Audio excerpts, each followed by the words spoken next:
സയബ്ലുഗു മുൽകുഹ, എന്റെ ഉമ്മത്തിന്റെ ആധിപത്യം അധികാരം ചെന്നെത്തുക തന്നെ ചെയ്യും. മാ ദുവിയലി മിൻഹ, എനിക്ക് ചുരുട്ടിക്കാണിച്ചു തന്നിട്ടുള്ള ആ പ്രദേശങ്ങളിലൊക്കെയും കിഴക്ക് ഭാഗം പൗരത്വ പ്രദേശങ്ങൾ ഏതൊക്കെ എനിക്ക് ചുരുട്ടിക്കാണിച്ചു തന്നോ അവിടെയൊക്കെ ഇസ്ലാമിന്റെ മുസ്ലിമീങ്ങളുടെ മുൽക്ക് ആധിപത്യം ചെന്നെത്തുക തന്നെ ചെയ്യും. അതുപോലെ പടിഞ്ഞാറൻ ഭാഗങ്ങളിൽ രാജ്യങ്ങളിൽ എനിക്ക് ഏതൊക്കെ ചുരുട്ടിക്കാണിച്ചു തന്നോ അതൊക്കെ എനിക്ക് കാണിച്ചു തരും. അവിടൊക്കെ ഇത് നമ്മുടെ ആധിപത്യമൊക്കെ. ഇത് ദലായിലിൽ നുബുവ, റസൂലുള്ളാഹി സ്വല്ലല്ലാഹു അലൈഹി വസല്ലമ നബിയാണ് എന്നതിനുള്ള തെളിവാണ്. കാരണം പ്രവചനാണ്. ആ പ്രവചനം അതേപോലെ പുലരുകയും ചെയ്യും. നബി സല്ലല്ലാഹു അലൈഹി വസല്ലം മരണപ്പെട്ട് 100 വർഷം തികയുമ്പോൾ കിഴക്കോട്ടുള്ള മുസ്ലിമീങ്ങളുടെ പ്രയാണം പോയി ഹിന്ദിലെത്തി സുഹൃത്തിലെത്തി ചൈനയിലെത്തി നിൽക്കുകയാണ്. എത്ര വിശാലമായ പ്രദേശങ്ങളെന്ന് നിങ്ങൾ മാപ്പെടുത്തു വെച്ചിട്ടൊന്ന് നോക്കണം. അവിടെ നിന്ന് ഇങ്ങോട്ട് പോന്നു. അങ്ങനെ ഇറാഖ് കഴിഞ്ഞു, അതിന്റെ അപ്പുറത്തേക്ക് പോന്നു, മാവറാഉൻ നഹർ, ഖുറാസാൻ, അങ്ങനെ പോയി അവസാനം സിന്ധ്, ഹിന്ദ്, സുഹദ്, പിന്നെ ചൈന വരെയുള്ള സ്ഥലത്തേക്ക് 100 വർഷം കഴിയും. അവസാനം ചൈനയിലെ രാജാവിന്റെ അടുക്കല് മുസ്ലിം സൈന്യം എത്തുകയാണ്. എത്തുന്ന സന്ദർഭത്തിൽ ചൈനയിലെ രാജാവുമായി സംഭാഷണം നടത്താൻ വേണ്ടി സൈനിക നേതാവ് ഒരാളെ പറഞ്ഞയച്ചു. അങ്ങനെ ചെന്ന് ചൈനയിലെ രാജാവുമായി സംഭാഷണം നടത്തുമ്പോൾ രാജാവ് പറഞ്ഞു, മുർ സാഹിബക് അൻ യൻസരിഫ്, എന്റെ സൈന്യ നേതാവില്ലേ ആളോട് വേഗം സ്ഥലം വിട്ടോളാൻ പറയും, ഇല്ലെങ്കിൽ ഞാനിപ്പോ എന്റെ സൈന്യമായിട്ട് ഇറങ്ങും. ലാ ഖിബല ലക്കും ബിഹ, എന്റെ സൈന്യത്തെ തടുക്കാൻ നിങ്ങൾക്ക് കഴിയില്ല. അപ്പോ കണ്ടാൽ 5 കാശിന് വിലമതിക്കാത്ത രൂപത്തിൽ വളരെ ഗ്രാമീണമായ രൂപത്തിലുള്ള ഒരു വസ്ത്രമൊക്കെ ധരിച്ചിട്ടുള്ള ഈ ദൂതൻ, സൈന്യാധിപതി അയച്ചിട്ടുള്ള ഈ ദൂതൻ പറഞ്ഞു, ഭീഷണിപ്പെടുത്തണോ എന്ന് വെച്ചു. ആരെയാണ് ഭീഷണിപ്പെടുത്തുന്നത്? ഞങ്ങളുടെ സൈന്യത്തിന്റെ ഈ തല നിന്റെ നാട്ടിലാണെങ്കിൽ അങ്ങേ തല ജെയ്ത്തൂൻ മുളക്കുന്ന നാട്ടിലാണ്. ജെയ്ത്തൂൻ മുളക്കുന്ന നാട് എന്നുള്ളത് എവിടെയെന്നറിയോ? അത് നോർത്ത് ആഫ്രിക്കയിലാണ് ആ പ്രദേശം ഉദ്ദേശിക്കുന്നത്. എന്ന് വെച്ചിട്ടുണ്ടെങ്കിൽ മൊറോക്കോ, അൾജീരിയ തുടങ്ങിയിട്ടുള്ള നാട് വരെ ഈ സൈന്യം ഇവിടെ കൊണ്ട് അവസാനിക്കുന്നില്ല. ഒരറ്റം നിന്റെ നാട്ടിലാണെങ്കിൽ മറ്റേ അറ്റം അവിടെയാണ്. പിന്നെ തടുക്കാൻ കഴിയാത്തൊരു സൈന്യം എന്നുള്ള ആ വലിപ്പമൊന്നും പറയണ്ട, ഞങ്ങളുടെ സൈന്യത്തിന്റെ വലിപ്പമാണ് പറഞ്ഞത്. പിന്നെ ഞങ്ങളെ എല്ലാവരെയും മുച്ചൂടും കൊന്നുകളയും എന്നാണ് പറയുന്നതെങ്കിൽ മരണം എന്നുള്ളത് ഞങ്ങൾക്ക് അത്ര പേടിയുള്ള കാര്യമൊന്നുമല്ല. ഞങ്ങൾ രാത്രി പ്രാർത്ഥിക്കുന്ന കാര്യമാണ്. ഞങ്ങൾ രാത്രിയിൽ ഞങ്ങളൊക്കെ കടന്നിറങ്ങുന്ന നേരത്ത് ഞങ്ങൾ എഴുന്നേറ്റുത്തിരുന്നിട്ട് കയ്യും പൊക്കിയിട്ട് അള്ളാനോട് പറയുന്ന കാര്യം ഏതാണ്? പായി കിടത്തി മരിപ്പിക്കരുതേ, രക്തസാക്ഷ്യം തരണേ എന്ന് പ്രാർത്ഥിക്കുന്ന ആൾക്കാരാണ് ഞങ്ങൾ. എന്ന ഒരു കാര്യം മനസ്സിലാക്കിക്കോ, ഞങ്ങളുടെ സൈന്യാധിപൻ അയാൾ സത്യം ചെയ്തിരിക്കുകയാണ്, ശപഥം ചെയ്തിരിക്കുകയാണ്, ഈ നാട്ടിൽ നിന്ന് പോകൂല. നിങ്ങളുടെ മണ്ണിൽ കാല് ചവിട്ടും, ഞങ്ങളുടെ ബൂട്ട് നിങ്ങളുടെ ഗ്രൗണ്ടിൽ വെച്ചിട്ടേ പോകുള്ളൂ. നിങ്ങളുടെ രാജകുമാരന്മാരെ പിടികൂടിയിട്ട് സീന് വെച്ചിട്ടേ പോകുള്ളൂ. നിങ്ങളുടെ അടുക്കൽ നിന്ന് കപ്പം വാങ്ങിയിട്ടേ പോകുള്ളൂ. അല്ലാതെ ഞങ്ങൾ പോകൂല എന്നുള്ളത് ശപഥം ചെയ്തിരിക്കും. അപ്പോഴാണ് മനസ്സിലാക്കുന്നത് സംഗതി നമ്മൾ വിചാരിച്ചിടത്തൊന്നുമല്ല ഇവരുള്ളത്. അപ്പൊ അവസാനം രാജാവ് വളരെ താണുകൂണ് പറഞ്ഞു, ഇത് ശപഥമാണെങ്കിൽ ശരി, ആ ശപഥം നിറവേറ്റാനുള്ള കാര്യം ഞാൻ ചെയ്തു തരാം. രാജകുമാരന്മാരിൽ നിന്ന് 2-3 ആൾക്കാരെ 2-3 രാജകുമാരന്മാരെ പറഞ്ഞയച്ചു തരാം, നിങ്ങൾ സീൽ വെച്ച് മുട്ടളി. പിന്നെ മണ്ണ് കൊട്ടാരത്തിലെ കുറച്ച് മണ്ണ് ഒരു തളികയിൽ എടുത്തിട്ട് തരാം, അതിൽ നിങ്ങളുടെ സൈന്യാധിപൻ ബൂട്ട് കൊണ്ടൊന്ന് ചവിട്ടിക്കോട്ടെ, ഞങ്ങളുടെ മണ്ണിൽ ചവിട്ടിക്കോട്ടെ. കപ്പം എത്രയാണോ വേണ്ടത് ഇതാ സംഖ്യ പിടിച്ചോളി, എന്നിട്ട് ഒരു ഉപദ്രവം ഉണ്ടാക്കാതെ വേഗം പിരിഞ്ഞു പോകണം എന്ന് പറഞ്ഞു. അങ്ങനെ കുറച്ച് രാജകുമാരന്മാരെയും കുറെ കപ്പവും അതുപോലെ തന്നെ താലത്തിൽ കുറച്ച് മണ്ണുമായിട്ട് ഇവര് സൈന്യാധിപതിയുടെ അടുത്തെത്തുമ്പോൾ അവിടെ സന്ദേശവാഹകൻ വന്ന് കാത്തിരിക്കുകയാണ്. എന്ത്? നിലവിലുള്ള ഖലീഫ മരണപ്പെട്ട് പുതിയ ഖലീഫ അധികാരത്തിൽ വന്നിട്ടുണ്ട്. അതുകൊണ്ട് തന്നെ ഇപ്പോ സൈന്യത്തിന്റെ മുന്നോട്ടുള്ള പ്രയാണം തൽക്കാലം നിർത്തിയിട്ട് സൈന്യത്തോട് പിൻവാങ്ങാൻ വേണ്ടിയിട്ടുള്ള ഓർഡർ വന്നിട്ടുണ്ട്. പിന്നെ സൈന്യാധിപന് വേറെ നിവൃത്തിയൊന്നുമില്ല, ഖലീഫന്റെ ആജ്ഞ അനുസരിച്ചാണ് അയാൾ പ്രവർത്തിക്കേണ്ടത്. ഈ പറഞ്ഞ പ്രകാരം തന്നെ തഹില്ലത്തുൽ ഖസം, ശപഥം പൂർത്തീകരിക്കാൻ വേണ്ടിയിട്ട് ഇവരുടെ സീല് വെച്ചു. ആ മണ്ണിന് കാലുകൊണ്ട് ചവിട്ടി ആ കപ്പം വാങ്ങിയിട്ടാണ് അവർ തിരിച്ചു പോകുന്നത്. അത്ര കിഴക്കോട്ട്, അത്ര എല്ലാം പോയി. സിന്ധൻ വഹിന്ദൻ വസുഹദൻ വസീന അത് വരെ. ഇതാണ് കിഴക്കത്തെ സ്ഥിതി. 100 വർഷത്തിലാണ് ഈ പറഞ്ഞത്. അതേ സന്ദർഭത്തിൽ പടിഞ്ഞാറ് അങ്ങോട്ട് പോയിട്ട് അവസാനം ഈജിപ്ത് ജസീറ മുഴുവൻ കഴിഞ്ഞ് ആ ഏരിയ കഴിഞ്ഞിട്ട് ചെങ്കടൽ കടന്നിട്ട് ഈജിപ്ത് പോയി. ഈജിപ്ത് കഴിഞ്ഞിട്ട് അവസാനം അതിന്റെ അപ്പുറം ലിബിയ, അതിന്റെ അപ്പുറത്തേക്ക് അൾജീരിയ, അതിന്റെ അപ്പുറം മൊറോക്കോ, അതിന്റെ അപ്പുറം ഇന്ന് നമ്മൾ പറയുന്ന ടുണീഷ്യ, ഇങ്ങനെയുള്ള ഏരിയകൾ അങ്ങനെ പോയിട്ട് പിന്നെ ജിബ്രാൾട്ടർ ജലസന്ധി കടന്നിട്ട് അപ്പുറത്തേക്ക് കയറി. ഇന്ന് നമ്മൾ പറയുന്ന യൂറോപ്പിലേക്ക് കയറി. അവിടെ കുർത്തുബ എന്ന് പറയുന്ന എന്തൊരു സ്പെയിന്, അതുപോലെ തന്നെ സിസിലി, ഫ്രാൻസ് എന്നൊക്കെ പറയുന്ന രാജ്യത്തിന്റെ കുറെ അങ്ങോട്ട് എത്തി. ഇതൊക്കെ ഒരു 100 വർഷത്തിന്റെ ഉള്ളിൽ മുസ്ലിമീങ്ങൾ വിജയിച്ചിറക്കിയിട്ടുള്ള കാര്യമാണ്. مشارقها ومغاربها وإن أمتي سيبلغ ملكها ما زوي لي منها وأعطيت الكنزين الأحمر والأبيض. എനിക്ക് നൽകിയിട്ടുണ്ട്, എനിക്ക് എന്റെ ഉമ്മത്തിന് അല്ലാഹു നൽകിയിട്ടുണ്ട് അൽ കൻസൈൻ, ആ 2 നിധികൾ.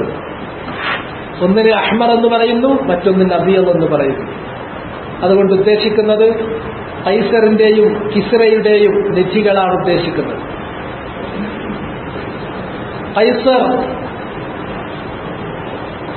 കൈസർ എന്ന് പറഞ്ഞിട്ടുണ്ടെങ്കിൽ സീസർ അഥവാ റോമിന്റെ അധിപൻ. അന്ന് 2 വൻശക്തികളാണുള്ളത്. ഒന്ന് റോം, മറ്റൊന്ന് പേർഷ്യ. റോമിന്റെ അധിപനാണ് കൈസർ അല്ലെങ്കിൽ സീസർ ചക്രവർത്തി. സീസർ ചക്രവർത്തി അദ്ദേഹത്തിന്റെ നാട്ടിൽ ഉപയോഗിക്കുന്ന പ്രധാനപ്പെട്ട നാണയം സ്വർണത്തിൻ്റെതാണ്. അതുകൊണ്ട് തന്നെ അഹ്മർ എന്നതുകൊണ്ട് ഉദ്ദേശിക്കുന്നത് അതാണ്. കൈസർ ചക്രവർത്തി കീഴ്പ്പെട്ടു. അത് മുസ്ലിമീങ്ങൾ അത് കീഴ്പ്പെടുത്തി ഉമർ ഇബ്നുൽ ഖത്താബ് റളിയല്ലാഹു തആല അൻഹുവിന്റെ കാലത്ത്.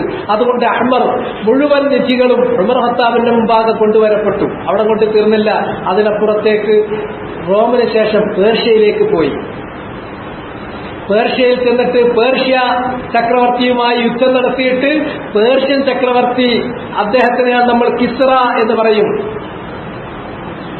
കിസ്റയുടെ തലയിൽ വെച്ചിരുന്ന കിരീടം കൊണ്ടുവന്നു ഉമർ ഖത്താബിന്റെ മുന്നിൽ കൊണ്ടുവന്നു വെച്ചു. കിസ്റയുടെ കൊട്ടാരത്തിലുണ്ടായിരുന്ന ബൈത്തുൽ മാലിലുണ്ടായിരുന്ന ഏറ്റവും വിലപിടിപ്പുള്ള മുത്തുകളും മറ്റതുമെല്ലാം ചാക്ക് കെട്ടിക്കൊണ്ടുവന്നു ഉമർ ഖത്താബിന്റെ അടുക്കൽ മദീനയിൽ കൊണ്ടുവന്നു. ഉമർ ഖത്താബ് കൈ ഇങ്ങനെ പൊഴുത്തിയിട്ട് ഇങ്ങനെ ഒന്ന് വാരിട്ടു, എന്നിട്ട് കരഞ്ഞു. എന്നിട്ട് ഉമർ ഖത്താബ് കരഞ്ഞു, ദുനിയാവ് ഇങ്ങനെ ഒന്നായിട്ട് തുറന്നു തന്നാൽ ഇതിന്റെ ആളുകൾ റബ്ബെ പരസ്പരം ഭിന്നിക്കുകയും തമ്മിൽ തല്ലും പിടിയും കൂടുകയും ചെയ്യുമല്ലോ. ദുനിയാവുമലാണ് മനുഷ്യൻ ഭിന്നിക്കുന്നത്.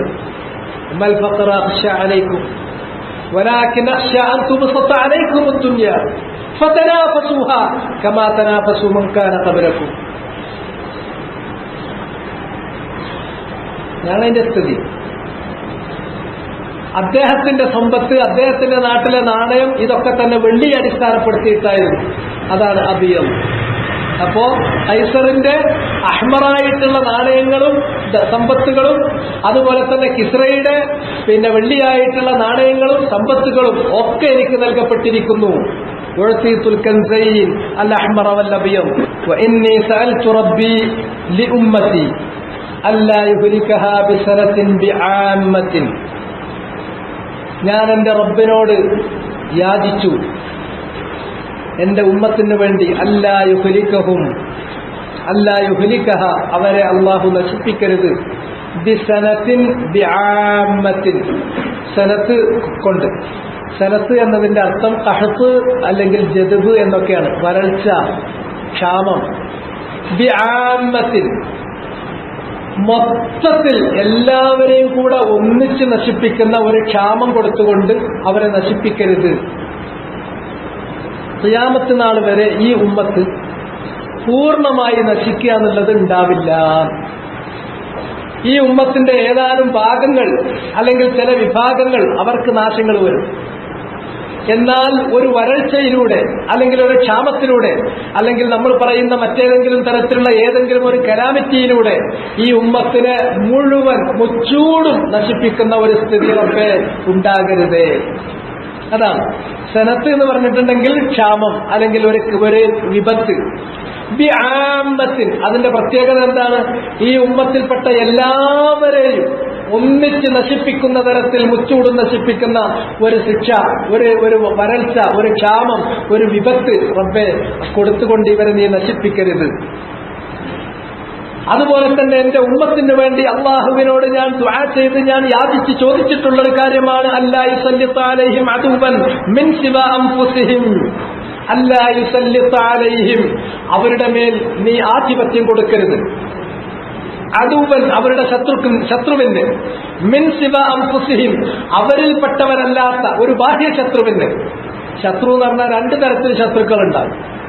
അതിലേക്ക് ഞാൻ വരുന്നുണ്ട് താഴെത്തുമ്പോൾ. രണ്ട് തരത്തിലുള്ള ശത്രുക്കൾ ഉണ്ടാകും. ഒന്ന് ബാഹ്യ ശത്രു, മറ്റൊന്ന് ഉള്ളിൽ നിന്ന് തന്നെയുള്ള ശത്രു, ഏറ്റവും വലിയ ശത്രു.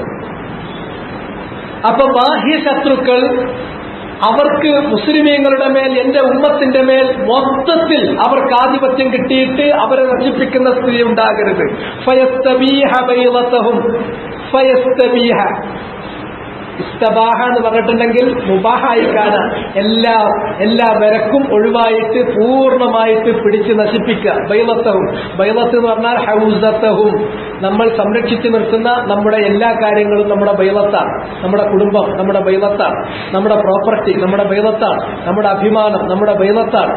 അങ്ങനെ നമ്മൾ പവിത്രത കൽപ്പിച്ച് നമ്മൾ സംരക്ഷിച്ചു നിർത്തുന്ന എല്ലാ കാര്യങ്ങളുടെയും പവിത്രത ഒഴിവാക്കി ഒക്കെ അങ്ങോട്ട് നശിപ്പിക്കുന്ന, തുരച്ചു കളയുന്ന ഒരു ശത്രുവിനെ കൊണ്ട് മൊത്തം എന്റെ ഉമ്മത്തിനെ നീ പിടികൂടരുതേ റബ്ബേ എന്ന് ഞാൻ എന്റെ റബ്ബിനോട് ചോദിച്ചു.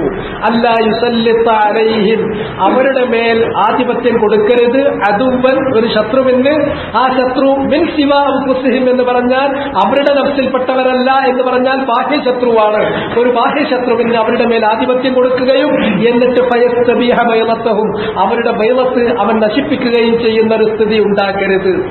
വഇന്ന റബ്ബി, ഞാൻ അള്ളാഹുവിനോട് ദുആ ചെയ്തപ്പോൾ തീർച്ചയായും എന്റെ റബ്ബ് ഖാൽ, ഈ പ്രാർത്ഥനയ്ക്ക് അള്ളാഹ് ഉത്തരമായി പറഞ്ഞത്, യാ മുഹമ്മദു, മുഹമ്മദേ, ഇന്നി ഇദാ ഖളൈതു ഖളാഅൻ ഫഇന്നഹു ലാ യുറദ്, ഞാനൊരു കാര്യം തീരുമാനിച്ചാൽ, വിധിച്ചു കഴിഞ്ഞാൽ, ലാ യുറദ്, എന്റെ തീരുമാനം അത് തടുക്കപ്പെടില്ല, അത് മടക്കപ്പെടില്ല, അത് നടപ്പിലാവുക ചെയ്യും. അപ്പൊ ഈ ഉമ്മത്ത് ഖിയാമത്ത് നാൾ വരെ എങ്ങനെ പോകണമെന്നത് അള്ളാഹുവിന്റെ ആദിയായ ഇൽമിൽ മുൻകഴിഞ്ഞു പോയിട്ടുള്ളതാണ്. അത് ലൗഹിൽ രേഖപ്പെട്ട് കിടപ്പുള്ളതാണ്. അത് അള്ളാഹുവിന്റെ ഖളാ ആണ്, ഖദറാണ്. ലാ യുറദ്, അത് തള്ളപ്പെടില്ല, അത് തടുക്കപ്പെടില്ല. വഇന്നി അഅ്തൈതുക, നിനക്ക് ഞാൻ നൽകിയിരിക്കുന്നു, ലി ഉമ്മത്തിക്, നബിയെ താങ്കൾ ചോദിച്ചത് പ്രകാരം താങ്കളുടെ ഉമ്മത്തിനു വേണ്ടി ഞാൻ നൽകിയിരിക്കുന്നു, അനുവദിച്ചിരിക്കുന്നു. അല്ലാ ഉഹ്ലിക്കഹും ബിസനത്തിൻ ബിആമ്മത്തിൻ, ഒരു വിപത്തിലൂടെ എല്ലാവരെയും ഞാൻ നശിപ്പിക്കുക എന്നുള്ളത്. മുസ്ലിം ഉമ്മത്തിനെ മുഴുവനായി നശിപ്പിക്കുന്ന ഒരു വിപത്ത്, ഒരു വരൾച്ച അല്ലെങ്കിൽ ഒരു വിപത്ത്, അത് ഞാൻ കൊടുക്കില്ല. എന്നിട്ട് അവരെ ഒന്നിച്ച് നശിപ്പിക്കുക എന്നത് ഉണ്ടാവില്ല. റസൂലുള്ളാഹിന്റെ ആദ്യത്തെ ദുആ അല്ലാഹ് കബൂലാക്കിയിട്ടുണ്ട്. അത് അള്ളാന്റെ ആദിയിലെയുള്ള തീരുമാനമാണ്. അത് റസൂലുള്ളാഹിന്റെ ചോദ്യത്തിനനുസരിച്ച്, ദുആക്കനുസരിച്ചിട്ടാണ് അള്ളാഹ് അത് കൊടുക്കുകയും ചെയ്യുന്നത്. എന്നിട്ട് പറഞ്ഞു, വഅല്ലാ ഉസല്ലിത അലൈഹിം അദുവൻ മിൻ സിവാ അൻഫുസിഹിം, അതുപോലെ രണ്ടാമത് ചോദിച്ച കാര്യവും അനുവദിച്ചിരിക്കുന്നു. ലാ ഉസല്ലിത അലൈഹിം, അവരുടെ മേൽ ഞാൻ ആധിപത്യം നൽകുകയില്ല. അദുവൻ മിൻ സിവാ അൻഫുസിഹിം, അവരിൽ നിന്നുള്ളതല്ലാത്ത അഥവാ പുറമെ നിന്നുള്ള ബാഹ്യമായ ഒരു ശത്രുവിന് ആധിപത്യം നൽകുകയും എന്നിട്ട് ഫയസ്തബീഹ ബൈളത്തഹും, അവരുടെ ബൈളത്ത്, അവർ സംരക്ഷിച്ചു നിർത്തുന്ന അവരുടെ ഭാര്യമാര്, അവരുടെ സമ്പത്തുകൾ, അവരുടെ അഭിമാനങ്ങൾ, അവരുടെ പൊസിഷനിലുള്ള കാര്യങ്ങൾ, ഈ കാര്യങ്ങളൊക്കെ അവർ നശിപ്പിക്കുന്ന ഒരു സ്ഥിതി മൊത്തത്തിലുണ്ടാവില്ല. വലൗ ഇജ്തമഅ അലൈഹിം മൻ ബിഅഖ്താരിഹാ, ഇനി ഭൂമിയുടെ എല്ലാ ടെറിട്ടറീസിലും, ഈ ഭൂഗോളത്തിന്റെ എല്ലാ പ്രദേശങ്ങളിലുമുള്ളവർ, അത് ആസ്ട്രേലിയയിലുള്ളവരും അമേരിക്കയിലുള്ളവരും അതുപോലെ തന്നെ ഏഷ്യയിലുള്ളവരും അതുപോലെ തന്നെ പിന്നെ ആഫ്രിക്കയിലുള്ളവരും എല്ലാവരും കൂടി ഒത്തൊരുമിച്ച് വന്നാൽ പോലും മുസ്ലിങ്ങളെ മുഴുവനും ഒന്നടങ്കം കീഴ്പ്പെടുത്താൻ സാധ്യമല്ല. ഇത് നിങ്ങൾക്ക് നിന്റെ ഉമ്മത്തിന് വേണ്ടി അഥവാ മുഹമ്മദ് നബിയുടെ ഉമ്മത്തിന് അള്ളാഹു കൊടുത്തിട്ടുള്ള ഒരു കാര്യമാണ്. ഏതെങ്കിലും ഒരു വിപത്തിലൂടെ മുസ്ലിം ഉമ്മത്തിൽപ്പെട്ട ഒരാളും ബാക്കിയാകാതെ മൊത്തം നശിപ്പിക്കുക എന്നുള്ളതുണ്ടാവില്ല. പല സമുദായങ്ങളെയും അള്ളാഹു അങ്ങനെ നശിപ്പിച്ചിട്ടുണ്ട്. പഴയ കാലത്തെ സ്ഥിതി അതാണ്. പഴയ കാലത്ത് അള്ളാഹുവിനെ ധിക്കരിക്കുമ്പോൾ അള്ളാഹു അവരങ്ങ് നശിപ്പിക്കലാണ്. അങ്ങനെ അള്ളാഹു നശിപ്പിച്ചിട്ടുള്ള തലമുറകളുടെ ഖുറൂനുകളുടെ ചരിത്രമാണ് ഖുർആൻ നമ്മുടെ മുന്നിൽ പറയുന്നത്. എന്നിട്ട് അള്ളാഹു ഒരു അത്ഭുതത്തോടു കൂടിയാണ് പറയുക, എത്രയെത്ര അധിവാസ കേന്ദ്രങ്ങൾ നാം നാമാവശേഷമാക്കി, അതിലൊരു കുട്ടിയെ ബാക്കിയാക്കാതെ ഒന്നിച്ച് നശിപ്പിച്ചു. എന്നാൽ മുഹമ്മദ് നബി സല്ലല്ലാഹു അലൈഹി വസല്ലമയുടെ കാലം വന്നപ്പോൾ അള്ളാഹ് ആ സിസ്റ്റം മാറ്റി, അള്ളാഹിന്റെ സുന്നത്ത് മാറ്റി. പകരം അള്ളാഹ് ജിഹാദ് വെച്ചു. ആ ജിഹാദ് പ്രകാരം വിശ്വസിക്കാത്ത ആളുകളോട് വിശ്വസിച്ച ആളുകൾ യുദ്ധം വെട്ടണം, എന്നിട്ടത് സ്വീകരിക്കാൻ വേണ്ടിയിട്ട് അവരതിന് പ്രേരിപ്പിക്കണം. സ്വീകരിച്ചുവെങ്കിൽ ഹൈറായി, സ്വീകരിച്ചിട്ടില്ലെങ്കിൽ ഈ ദീനിന് കീഴ്പ്പെട്ട് അവര് ഈ ദീനിന് കീഴ്പ്പെട്ടിട്ട് അതിന്റെ കീഴിൽ കപ്പം നൽകിയിട്ട് നികുതി നൽകിയിട്ട് നിൽക്കുന്നവരെങ്കിലും ആകണം.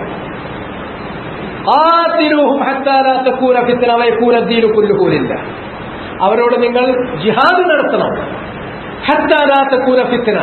ദീനിന്റെ പേരിൽ ഒരു ഫിത്ന ഉണ്ടാകാൻ പാടില്ല. ആർക്കും അള്ളാഹുവിന്റെ ദീൻ വളരെ സമാധാനത്തോടുകൂടി ഒരു ഭയപ്പാടുമില്ലാതെ ദീൻ അനുസരിച്ച് ജീവിക്കാനുള്ള സ്വാതന്ത്ര്യം, അതിനുള്ള സൗകര്യം ഇവിടെ ഉണ്ടാകുന്നത് വരെ വയക്കൂന ദീനു കുല്ലുഹൂലില്ല, ഫിത്ന ഒഴിവാക്കണം.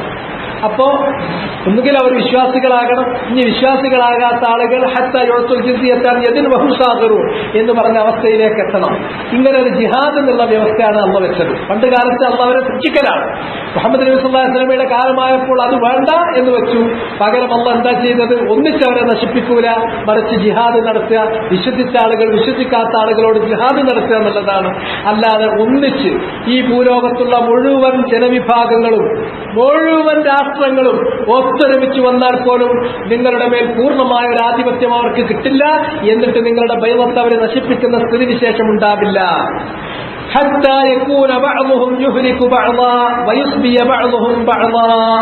എന്നാൽ അവശേഷിക്കുന്ന ഒരു കാര്യം, അഥവാ അതിൽ പെടാത്തത്, ഉള്ളിൽ നിന്നുള്ള ശത്രുക്കൾ പരസ്പരം എന്ത് ചെയ്യും? അങ്ങോട്ടും ഇങ്ങോട്ടും നശിപ്പിക്കുന്ന സ്ഥിതി നിങ്ങളിലുണ്ടാകും. ബഅ്സുഹും ബൈനഹും ശദീദ്. മുസ്ലിങ്ങളിൽപ്പെട്ട ആൾക്കാർ തന്നെ മുസ്ലിമീങ്ങൾക്ക് വിനാശകരമായിട്ടുള്ള ഒരുപാട് കാര്യങ്ങൾ ചെയ്യും. ഇന്ന് നമ്മൾ കണ്ടുകൊണ്ടിരിക്കണ്ടല്ലോ. ഇപ്പൊ അറബ് വസന്തം പൂക്കൾ ഇങ്ങനെ വിരിഞ്ഞു വരിക കണ്ടില്ലേ? അറബ് വസന്തം മാസങ്ങൾക്ക് മുമ്പ് അല്ലെങ്കിൽ വർഷങ്ങൾക്ക് മുമ്പ് അറബ് വസന്തം ആഘോഷിച്ച ആളുകളാണ് നമ്മൾ. പത്രങ്ങളിൽ അറബ് വസന്തം, ആകെ അറബ് വസന്തം, മുല്ലപ്പൂ വസന്തം. ഇപ്പൊ ആ മുല്ലപ്പൂ എങ്ങനെയുണ്ട് കാണാന്? ഇറാഖിലേക്ക് നോക്കൂ. ഒരു ദിവസം 400 മുതൽ 1000 വരെയുള്ള ആളുകൾ സ്ഫോടനങ്ങളിൽ ഇങ്ങനെ മരിക്കുകയാണ്. സ്ഫോടനമല്ല, പൂവിരിയാണ്. ഈ സ്ഫോടനം എന്ന് പറയുന്നത് അറബ് വസന്തത്തിലെ മുല്ലപ്പൂക്കളാണ്. ഓരോ പൂവും വിരിയുമ്പോൾ നിരപരാധികളായിട്ടുള്ള 300, 400, 500, 600 ആൾക്കാരാണ്. കഴിഞ്ഞ ഓഗസ്റ്റ് മാസത്തിൽ മാത്രം 5000 ആളുകൾ ഇറാഖിൽ സ്ഫോടനങ്ങളിൽ മരിച്ചു എന്നാണ് UN-ന്റെ കണക്ക്. UN-ന്റെ കണക്ക് എന്ന് പറഞ്ഞാൽ എന്താ അറിയാം? ടാഗിൽ പൂർണ്ണ അഡ്രസ് ഉള്ളതാണ് മരിച്ച ആളായിട്ട് ഒരു കൂട്ടമുണ്ട്. മരിച്ച ശരിയായ മരണം ടോൾ എത്രയോ അതിലധികം. UN-ന് ചില സ്റ്റാൻഡേർഡ് ഉണ്ട്. അതുകൊണ്ട് കൂടുതൽ അഡ്രസ് ചെയ്തിട്ടുള്ള ഡോക്യുമെന്റ് ചെയ്യാൻ കഴിഞ്ഞിട്ടുള്ളതാണ്. അല്ലാതെ മരണപ്പെട്ടതും ഒഴിച്ചുപോയതും കിട്ടാത്തതും അല്ലെങ്കിൽ മേൽവിലാസം അറിയാത്തതും ഒക്കെ വേറുണ്ട്. എല്ലാം പൂർണ്ണ ഇവരുടെ സ്റ്റാൻഡേർഡ് അനുസരിച്ച് കിട്ടിയിട്ടുള്ള കണക്കാണ് ഈ പറയുന്നത്. അതുപോലെ തന്നെ സിറിയയിൽ 2011 ഇങ്ങനെ മുല്ലപ്പൂ വസന്തം, മുല്ലപ്പൂ ഇങ്ങനെ വിരിയാൻ തുടങ്ങുകയാണ്. ഇപ്പൊ അത് വിരിഞ്ഞിട്ട് എത്രയെന്നറിയോ? 1.5 ലക്ഷത്തിലധികം ആളുകൾ കൊല ചെയ്യപ്പെട്ട് കഴിഞ്ഞു. അത് ഈ പറഞ്ഞ കണക്കനുസരിച്ച് അത്രയൊന്നും ആവില്ല ആൾക്കാർ മരിച്ചത്. അതുപോലെ തന്നെ 1.5 ബില്യണിലധികം ആളുകൾ, അഥവാ 15 ലക്ഷത്തിലധികം ആളുകൾ, 1.5 മില്യൺ ആളുകൾ അവര് ഭവനരഹിതരായിട്ട് നാട്ടിന്റെ പുറത്ത് അഭയാർത്ഥി ക്യാമ്പുകളിൽ അവിടെ ഇവിടെയും തെണ്ടിയറിയാണ് ചെയ്യുന്നത്. എന്നല്ല, നേർവേദന്റെ അടക്കമുള്ള സെരീൻ പോലെയുള്ള ടോക്സിക് ആയിട്ടുള്ള കെമിക്കൽ വെപ്പൺസ് ഉപയോഗിച്ചിട്ട് ആയിരക്കണക്കിന്, 1000-ലധികം, 1400-ലധികം ആളുകൾ, കുട്ടികളടക്കം മരണപ്പെട്ടതാണ്. ആരാണത്? ഈ മുല്ലപ്പൂ വസന്തം ബാഹ്യശത്രുവിൽ നിന്നല്ല. ഈ വസന്തം വിരിയിച്ചത് തമ്മിലാണ്. ഇനി ഈ വസന്തം വിരിഞ്ഞ എവിടെയെങ്കിലും ഒരു പച്ചേലെന്ന് നിലനിൽക്കുന്നുണ്ടോ? ഇല്ല. വസന്തം വിരിഞ്ഞിടത്ത് മുഴുവനും ഒക്കെ കരിഞ്ഞ കിടക്കണം. ഈജിപ്തിലെ സ്ഥിതി എന്തായി? അവിടെ വസന്തം വിരിയിപ്പിച്ച ആളുകൾ, ഈ വസന്തം വിരിയിപ്പിച്ചത് സയ്യിദ് ഖുത്ബും അദ്ദേഹത്തിന്റെ കൂടെയുള്ള ആൾക്കാരുമാണ്. സയ്യിദ് ഖുത്ബ്, ഹസനുൽ ബന്ന അവരുണ്ടാക്കിയിട്ടുള്ള ഇഖ്വാനുൽ മുസ്ലിമൂൻ, അവര് അതേ നിലവാരത്തിലുള്ള ഇന്ത്യയിലാണെങ്കിൽ സയ്യിദ് മൗദൂദിയും മൗദൂദി ഉണ്ടാക്കിയിട്ടുള്ള ജമാഅത്തെ ഇസ്ലാമിയും അതിന്റെ ബൈ പ്രൊഡക്റ്റുകളാണ് പലതുമായിട്ട്. അൽ ഖാഇദ അടക്കമുള്ളത് ഇവരുടെ ബൈ പ്രൊഡക്റ്റുകളാണ്. അൾജീരിയ മുതൽ അതുപോലെ അങ്ങ് അൾജീരിയ മുതൽ ഇതുവരെ ഇന്തോനേഷ്യ വരെയുള്ള മുസ്ലിം രാജ്യങ്ങളിലുള്ള മുഴുവൻ ഇത്തരം ആഭ്യന്തര കലാപങ്ങൾക്കും ഇൻസർജൻസിക്കുള്ള കാരണം സയ്യിദ് മൗദൂദിയുടെയും അതുപോലെ തന്നെ സയ്യിദ് ഖുത്ബിന്റെയും ഈ തിയോക്രാറ്റിക് സ്റ്റേറ്റ് എന്ന് പറയുന്ന അവരുടെ ദൈവീക ഭരണകൂടം സ്ഥാപിക്കാനുള്ള ആ ആശയത്തിൽ നിന്നാണ് ഈ ഇൻസർജൻസി മുഴുവനും ഉടലെടുത്തത് എന്ന് ഫഹ്മി ഹുവൈദി അടക്കമുള്ള ഫഹ്മി ഹുവൈദി ഈ പറഞ്ഞ ഇതിന്റെ ഈ തത്വചിന്തയുടെ സഹയാത്രികൻ തന്നെയാണ്. അദ്ദേഹമാണ് എഴുതിയത്. അവര് വിരിച്ച മുല്ലപ്പൂവിന്റെ വാസന നമ്മൾ കേട്ടുകൊണ്ടിരിക്കുകയാണ്. ഈജിപ്തിൽ എന്തായി? മുർസി വന്നു. മുർസി വന്നപ്പോ ഭരണഘടന അത് കൊണ്ടുവരും എന്നൊക്കെ പറഞ്ഞു വന്ന ആള് ഭരണഘടനന്റെ അധികാരം മൂപ്പര് സ്വന്തമാക്കുക എന്നുണ്ടപ്പോ ബാക്കിയുള്ള ആൾക്കാർ റോട്ടിലിറങ്ങി. ജനജീവിതം സ്തംഭിച്ചു. മിലിറ്ററിക്ക് നോക്കിക്കാൻ കഴിഞ്ഞില്ല. മിലിറ്ററി എന്ത് ചെയ്തു? അദ്ദേഹത്തെ പിടിച്ച് ജയിലിലിട്ടു. വേറെ ഭരണകൂടം ഒരു ടെൻഡേറ്റീവായിട്ട് ഭരണം വെച്ചു. ഇപ്പോ മുർസി അനുകൂലികളും മുർസി പ്രതികൂലികളും തമ്മിൽ മുട്ടുകയാണ്. അതുപോലെ തന്നെ മുർസി അനുകൂലികൾ അവർ പൊട്ടിക്കാണ്, വസന്തം വിരിയിപ്പിക്കുകയാണ്. ഇങ്ങനെ ആ വിരിയിക്കുന്നിടത്തേക്ക് മിലിറ്ററി ചെന്നിട്ട് അവർ അങ്ങോട്ട് തിരിച്ചൊരു വസന്തം വിരിയിപ്പിക്കും, മിലിറ്ററി വസന്തം വേറെ വിരിയിപ്പിക്കും. അതുകൊണ്ട് അവിടെ എത്ര ആളുകളാണ് മരിക്കുന്നത്? അതുകൊണ്ടാണ് അഹ്ലുസ് സുന്ന വൽ ജമാഅ അവരേത് കാലത്തും പറഞ്ഞത്, ഭരണാധികാരി മൻ തഗല്ലബ്, ആരാണോ അവിടെ അധികാരം കിട്ടിയിട്ട് ഉറച്ചു നിന്നത് ഓ ഭരണാധികാരിയാണ്. അവനെതിരിൽ ഒരു കാരണവശാലും നിങ്ങൾ വിപ്ലവം നയിക്കാൻ പാടില്ല. അവൻ ലാലിമായിരിക്കും, അക്രമം കാണിക്കുന്നവരായിരിക്കും, അവന് ഫാസിഖായിരിക്കും. ശരിയാണ്. ഒരു കുഫ്റുൻ ബവാഹ് വഅൻദകും ഫീഹി മിനല്ലാഹി ബുർഹാൻ എന്ന സ്ഥിതിയില്ലാതെ അയാൾ അക്രമിയാണ്, അല്ലെങ്കിൽ അയാൾ ഫാസിഖാണ്, അല്ലെങ്കിൽ അവിടെ അനീതിണ്ട് എന്ന പേരിൽ എടുത്തു ചാടാൻ പാടില്ല. എടുത്തു ചാടിയാൽ മറ്റതൊരു ഭരണാധികാരി ചെയ്യുന്നതിന്റെ ഒരു പരിധിയുണ്ട്. ഈ മുല്ലപ്പൂ വസന്തം വിരിയുന്നതിന് മുമ്പ് ഉദാഹരണം ഈജിപ്ത് നിങ്ങൾ എടുത്തോളൂ. ഹുസ്നി മുബാറക്ക ഭരിച്ചത്. ഹുസ്നി മുബാറക്കിന്റെ കാലത്ത് ഈജിപ്തിലൂടെ ആളുകൾക്ക് നിരത്തിലൂടെ നടന്നു പോകാൻ പറ്റും, അവർക്കവിടെ സ്വന്തമായി പ്രോപ്പർട്ടി വാങ്ങാൻ പറ്റും, അവർക്കവിടെ ബിസിനസ് നടത്താൻ പറ്റും, ബാങ്ക് കേട്ടാ പള്ളിയിൽ പോയി നിസ്കരിക്കാൻ പറ്റും. കുറെ കാര്യങ്ങളിൽ അക്രമം ഉണ്ടായിരുന്നതാണ്. എന്നാലും അവിടെ മനുഷ്യന്റെ തലക്ക്, മനുഷ്യന്റെ മാനത്തിന് ഒരു ചെറിയ സംരക്ഷണം ഉണ്ടായിരുന്നു. ഇത്രത്തോളം വസന്തങ്ങൾ വിരിഞ്ഞിട്ടുണ്ടായിരുന്നില്ല, ഇത്രത്തോളം മുല്ലപ്പൂക്കൾ അവിടെ വിരിഞ്ഞിട്ടുണ്ടായിരുന്നില്ല. ഇപ്പോ അതിനെതിരിൽ ഒരു ഭരണാധികാരിക്കെതിരിൽ വിപ്ലവം ഉണ്ടാക്കിയപ്പോൾ എന്തേ സംഭവിച്ചത്? അതുകൊണ്ട് നാട് മുഴുവനും നശിക്കുന്നിടത്തേക്ക് എത്തി. സദ്ദാം ഹുസൈൻ പോയ ഇറാഖിന്റെ സ്ഥിതി എന്താ? സദ്ദാം ഹുസൈനെ ന്യായീകരിക്കാനല്ല പറയുന്നത്. അതുപോലെ തന്നെ ഹാഫിദുൽ അസദിനെ നീക്കാൻ വേണ്ടിയിട്ട് ഹാഫിദുൽ അസദ്, സദ്ദാം ഹുസൈൻ ഈ പറയുന്ന ആൾക്കാരെ സംബന്ധിച്ച് അവരൊക്കെ കുഫറിലേക്ക് വരെ എത്തി എന്നുള്ളത് പണ്ഡിതന്മാര് അവർക്ക് പത്തുമുണ്ട്. അതൊക്കെ ശരിയാണ്.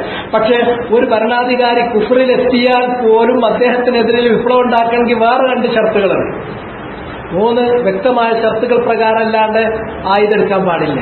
ആ ഷർത്തുകളൊന്നും പൂർത്തിയാക്കാതെ വസന്തം നിറങ്ങാണ്ട് ഇറങ്ങിയ ആൾക്കാർ ഇപ്പൊ എല്ലായിടത്തും, ഇപ്പൊ യമനിലതാ വസന്തം വിരിയിപ്പിക്കാറ്, എല്ലാ സ്ഥലത്തും വസന്തം വിരിയിപ്പിക്കാണ്. വസന്തം എവിടെ വിരിഞ്ഞാലും അവിടെ വിരിയുന്നത് രക്തത്തിന്റെ പൂക്കൾ മാത്രമായിരിക്കും എന്നതൊരു ചരിത്രമാണ്. അത് മനസ്സിലാക്കിക്കോ. അതുകൊണ്ടാണ് അഹ്ലുസ് സുന്ന പറയുന്നത് ഭരണാധികാരികളോട് കളിക്കാൻ നടക്കരുത്. ഭരണാധികാരികളുടെ അടുക്കൽ അസറ, സ്വാർത്ഥത ഉണ്ട്. അവര് കുറെ നാട്ടിലെ സ്വത്ത് സ്വന്താക്കുന്നുണ്ട്, സ്വജനപക്ഷപാതിത്വം കാണിക്കുന്നുണ്ട്, അവർ കുറച്ച് കണ്ണുടിച്ചവരായിരിക്കും, അല്ലെങ്കിൽ അവരുടെ അടുക്കൽ കുറച്ച് വിസ്തുണ്ടാകും. ഇതൊക്കെ ശരിയാണ്, അതൊക്കെ സഹിക്കലാണ്. അത് വരാനുള്ള കാരണം എന്താന്ന് ചോദിച്ചാൽ നിങ്ങൾ മോശമായതുകൊണ്ടാണ്. ശരിക്കും അതിനുള്ള മറുപടി എന്താ? ഭരണീയ പ്രജകൾ മോശമാകുമ്പോൾ മോശപ്പെട്ട ഭരണാധികാരികൾ അള്ള കൊടുക്കും. നല്ല ഭരണാധികാരി കിട്ടണമെങ്കിൽ ആദ്യം ഗ്രൗണ്ട് ലെവലിൽ നിന്ന് ഗ്രാസ് റൂട്ട് ലെവലിൽ നിന്ന് മാറ്റങ്ങൾ ഉണ്ടാക്കണം. അവിടുന്ന് ഇങ്ങോട്ട് മാറ്റം വരില്ല, മാറ്റം അവിടുന്ന് ഇങ്ങോട്ടല്ല വരിക. പ്രജകളിൽപ്പെട്ട ഓരോ വ്യക്തിയും തൗബയിലൂടെ ഇസ്തിഗ്ഫാറിലൂടെ തന്റെ ജീവിത രീതിയിൽ മാറ്റം വരുത്തിയിട്ട് മുത്തഖീകളാകുകയാണെങ്കിൽ പിന്നെ ഒരു ഭരണാധികാരിക്ക് അവിടെ ഫാജിറായി നിലകൊള്ളാൻ കഴിയില്ല. അള്ളാഹ് മാറ്റിയിട്ട് മുത്തഖിയായിട്ടുള്ള ഒരു ഭരണാധികാരിയെ കൊടുക്കും. ഫാസിഖീങ്ങളും തെമ്മാടികളും താന്തോലികളും തെറിയന്മാരും വെറിയന്മാരും അവരാണ് പ്രജകളെങ്കിൽ അവരെ ഭരിക്കാൻ അവരെക്കാൾ മോശപ്പെട്ട ഒരു സൂപ്പർ റൗഡിയാണ് വരിക. ഇത് പ്രകൃതി നിയമമാണ്. ഇത് അള്ളാഹ് വെച്ചിട്ടുള്ള സുന്നത്താണ്. അതുകൊണ്ട് ഭരണകർത്താക്കളുടെ ദുൽമിനെ കുറിച്ച്, ഭരണകർത്താക്കൾ കാണിക്കുന്ന അന്യായങ്ങൾ അനീതികളെ കുറിച്ച് എപ്പോൾ സംസാരിക്കുന്നുവോ അപ്പോഴൊക്കെ അയിമ്മത്തുൽ ഇസ്ലാം അവർക്ക് താക്കീത് നൽകിയത് നിങ്ങൾ സ്വന്തം നന്നാകാൻ നോക്കി. നിങ്ങൾ നന്നാക്കിയാൽ അല്ലാഹു സുബ്ഹാനഹു വ തആല നിങ്ങളെ ഭരിക്കുന്ന ഭരണകർത്താക്കൾ അള്ളാഹ് നന്നാക്കി തരും. നിങ്ങളുടെ അടുക്കലാണ് പിഴവ്. ഇതാണ് വിഷയം. ഏതാണെങ്കിലും ശരി, ഇതുണ്ടാകും. തമ്മിലുള്ള കുത്ത്, തൊഴുത്തിൽ കുത്ത് വളരെ ഉണ്ടാകും. അത് അള്ളാഹ് നമുക്ക് ഒഴിവാക്കി തന്നിട്ടില്ല. വയുസ്ബിയ ബഅദുഹും ബഅദ. നമ്മളിൽപ്പെട്ട ചിലര് തന്നെ അഭ്യന്തര ശത്രു, ഉള്ളിലെ ശത്രു, മുസ്ലിങ്ങളിൽപ്പെട്ടവർ തന്നെ മുസ്ലിങ്ങളെ പിടികൂടി അങ്ങോട്ട് നശിപ്പിക്കും. ഇപ്പോ സിറിയയിലെ ഏറ്റവും ലേറ്റസ്റ്റ് എന്താ? അവിടുത്തെ ഓപ്പോസിഷൻ ഫ്രണ്ടിനെതിരിൽ അൽ ഖായിദന്റെ ആൾക്കാർ വേറെ ഉണ്ടാക്കി. ഉള്ളിൽ പരസ്യമായ ഫൈറ്റായി. ബഷാർ അൽ അസദിനെ താഴെറക്കാൻ വേണ്ടി ശ്രമിക്കുന്ന മുന്നണിയിൽ ഭിന്നിപ്പ് വന്നു. അവരങ്ങോട്ടും ഇങ്ങോട്ടുമായി. അതിലൊന്ന് അൽ ഖായിദ ലിങ്ക്ഡ് ആയിട്ടുള്ള ആൾക്കാർ, അൽ ഖായിദന്റെ ആൾക്കാർ കുറച്ചു പേരിപ്പോ തുർക്കിയോട് ചേർന്ന് കിടക്കുന്ന ബോർഡറിൽ അവരെന്ത് ചെയ്യാണ്? അവർ സ്വതന്ത്രമായിട്ട് ഇവരെ എതിർത്തു. എന്നിട്ട് അവർ കയ്യിലാണ്. എന്നാൽ ബാക്കിയുള്ള സ്ഥലത്ത് അവർക്ക് സ്വന്തമായി നിൽക്കാൻ കഴിയാത്തവരോട് ബഷാർ അൽ അസദിനെതിരിൽ യുദ്ധം നയിക്കുന്ന ആ മുന്നണിയിൽ അവർ ചേരുകയും ചെയ്യും. ഇങ്ങനെ തമ്മിലുള്ളതുണ്ടാകും. അത് ധാരാളം ഉണ്ടാകും. എത്രയാണ് കൊല ചെയ്യപ്പെടുന്നത്. ഈ ഹദീസ് ഇത് നിർത്താനും ധരിച്ചു. ഇതിൽ തന്നെ പിന്നെ കൂടുതൽ വന്നിട്ടുണ്ട് റിവായത്തിൽ ഉമ്മത്തി അല്ല ഇമ്മത്തൽ മുദല്ലീൻ. ഞാൻ എന്റെ ഉമ്മത്തിന്റെ മേൽ ഭയപ്പെടുന്നത് ഒരു ബാഹ്യശത്രുവിനെയല്ല, അല്ലെങ്കിൽ ഒന്നിച്ച് ഈ ഉമ്മത്തിനെ നശിപ്പിക്കുന്ന ഒരു വിപത്തിനെയല്ല. അത് രണ്ടും അള്ളാഹു ഉണ്ടാവില്ല എന്നെനിക്ക് അള്ളാഹു ഉത്തരം ചെയ്തിട്ടുള്ള കാര്യം. ഞാൻ എന്റെ ഉമ്മത്തിന്റെ മേൽ ഭയപ്പെടുന്ന കാര്യമല്ല ഇമ്മത്തൽ മുദല്ലീൻ, ഇവരെ വഴിതെറ്റിക്കുന്ന നേതാക്കന്മാരെയാണ് ഞാൻ ഭയപ്പെടുന്നത്. സത്യമായും അതാണ്. അഇമ്മ മുദല്ലീൻ. ഞാൻ നേരത്തെ പറഞ്ഞിട്ടുള്ള ഈ നേതാക്കന്മാര് ഏതാണ്ട് ഒരു നൂറ്റാണ്ട് കാലം മുമ്പ് തുടങ്ങി വെച്ചിട്ടുള്ള അവരുടെ ഈ തിയോക്രസി ഉണ്ടല്ലോ, എന്താണ് ഹുകൂമത്തെ ഇലാഹി, ഇസ്ലാമിക ഭരണം ഇല്ലാത്തത് കൊണ്ട് ലോകത്ത് മുഴുവനും അള്ളാന്റെ അധികാരം നഷ്ടപ്പെട്ടിട്ട് വേറുള്ളവരാണ് ഭരിക്കുന്നത്. അതുകൊണ്ട് അള്ളാഹ്ക്ക് നഷ്ടപ്പെട്ട അധികാരം അത് പിടിച്ചെടുത്തിട്ട് അള്ളാഹിനെ തിരിച്ചേൽപ്പിക്കാൻ വേണ്ടി ഇറങ്ങിയിട്ടുള്ള സയ്യിദ് മൗദൂദിയും സയ്യിദ് ഖുത്ബും ആ അച്യുതണ്ട് ഉണ്ടല്ലോ, ആ അച്യുതണ്ട് ഇത്തരത്തിലുള്ള അയിമ്മത്തുൽ മുദല്ലീൻ അവരാണ് ഈ തമ്മിലുള്ള ഈ പ്രശ്നങ്ങളുടെ കാരണക്കാര്.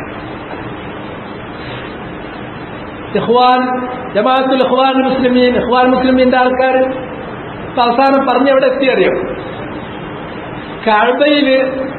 കഅബ ഓരോ കല്ലും ഇടിച്ചു പൊളിച്ചു കൊണ്ടുപോയാൽ മുർസിനെ നീക്കം ചെയ്തതിന് സമമാകില്ല, മുർസിയെ നീക്കം ചെയ്തതായിരിക്കും അതിലും വലിയ കുറ്റെന്നാണ്. ഈജിപ്തില് റാബിയത്തുൽ അദവിയ്യ മസ്ജിദ് എന്ന് പറഞ്ഞിട്ട് ഒരു പള്ളിയുണ്ട്. ആ പള്ളിയോടനുബന്ധമായി കിടക്കുന്ന ഒരു ചത്തുരമുണ്ട്, ഒരു സ്ക്വയർ ഉണ്ട്. അവിടെയായിരുന്നു കഴിഞ്ഞ റമദാനിൽ മുഴുവനും ഇഖ്വാൻ മുസ്ലിമീന്റെ ആൾക്കാർ മുർസിനെ തിരിച്ചു കൊണ്ടുവരണമെന്ന് പറഞ്ഞാണ്ട് അവിടെയാണ് അവരുടെ രാത്രി, അവിടെയാണ് അവരുടെ പകല്, അവിടെയാണ് അവരുടെ നിസ്കാരം, അവിടെയാണ് എല്ലാം.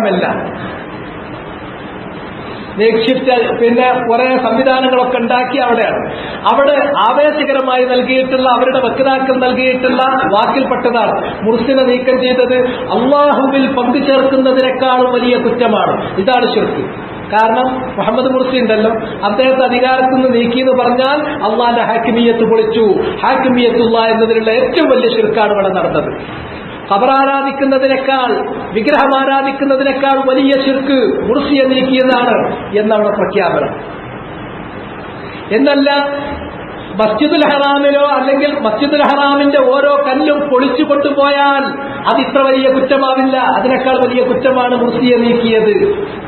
എന്നല്ല, അവിടെ കൂടിയ ആളുകൾ പ്രഖ്യാപിച്ചു മസ്ജിദുൽ ഹറാമിലോ അല്ലെങ്കിൽ മസ്ജിദുൽ നബവിയിലോ റമളാനിന്റെ അവസാനത്തെ 10 എഴുത്തിക്കാതിരുന്നാൽ അതിനേക്കാൾ വലിയ പ്രതിഫലം റാബിഅത്തുൽ അദവിയ്യ പള്ളിയുടെ മുന്നിലുള്ള ആ മൈതാനത്ത് ഈ തമ്പടിക്കുന്നതിനാണ് പ്രതിഫലം.